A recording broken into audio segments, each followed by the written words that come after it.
Month history in the Philippines. March was designated as Fire Prevention Month by virtue of Presidential Proclamation 115 AS 1966, signed on November 17, 1966 by then President Ferdinand E. Marcos, who cited an increase in fire incidents happening across the country during this month. It is during the month that the most number of fires occurs. Why March is said to be the Fire Prevention Month in the Philippines?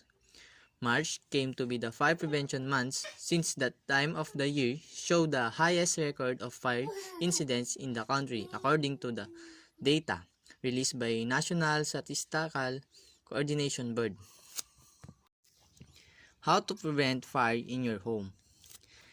A fire can happen anywhere, and it is important to always be prepared for what you would do if you had one in your home.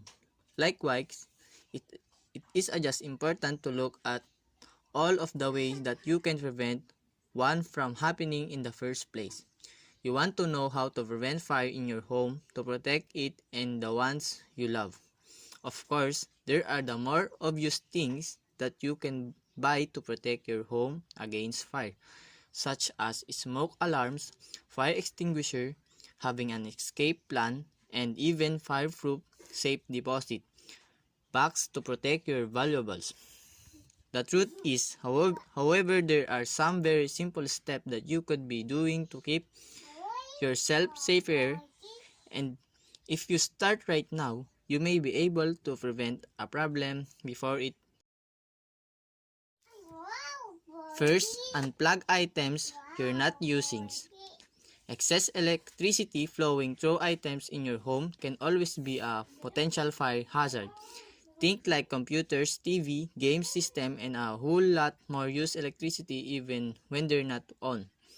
That means they can always experience a surge or they can just overheat and cause a fire. The continuous electricity that's flowing into them provides them with a source for a fire as well. By unplugging these items when you're not using them and therefore not paying attention to them, you can cut down on your chances of a fire.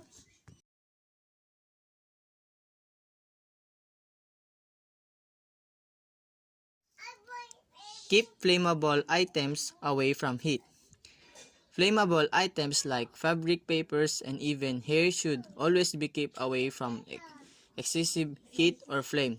You want to keep your hair and your clothes out of the way when you're starting a fire in your fireplace.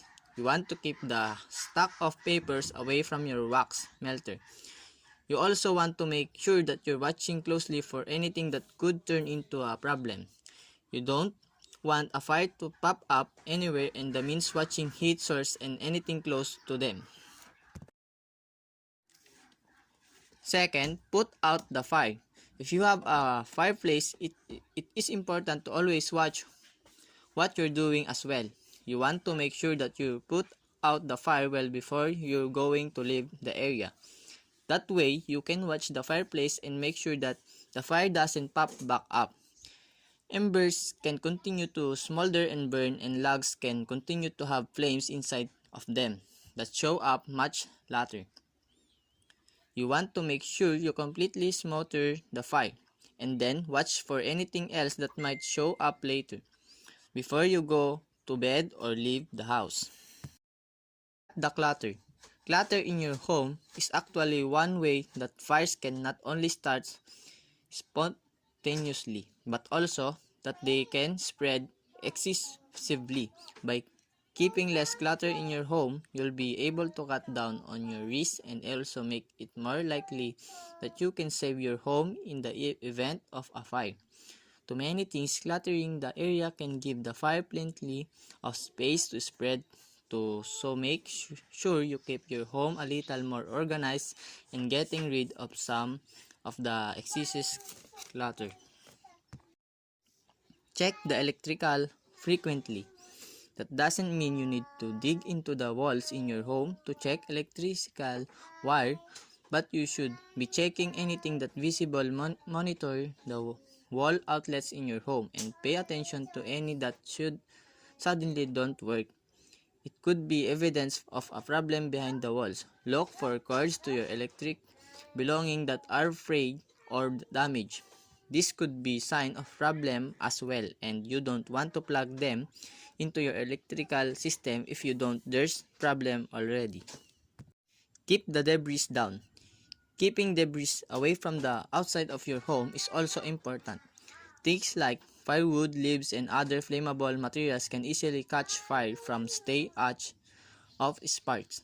You don't want those things anywhere near your home because they can easily spread the flames to the rest of your house, and before you know it, you have a hog fire on your hands. That's definitely not something that you want to experience, and relatively simple to cut down the risk of it. Keep oil and gases away from flames and sparks. If you keep cooking oil in your kitchen, you want to keep it away from the stove or anything that could potentially spark and cause a fire. The same goes for gas that you might keep in a garage for your car, your lawn mower, or anything else.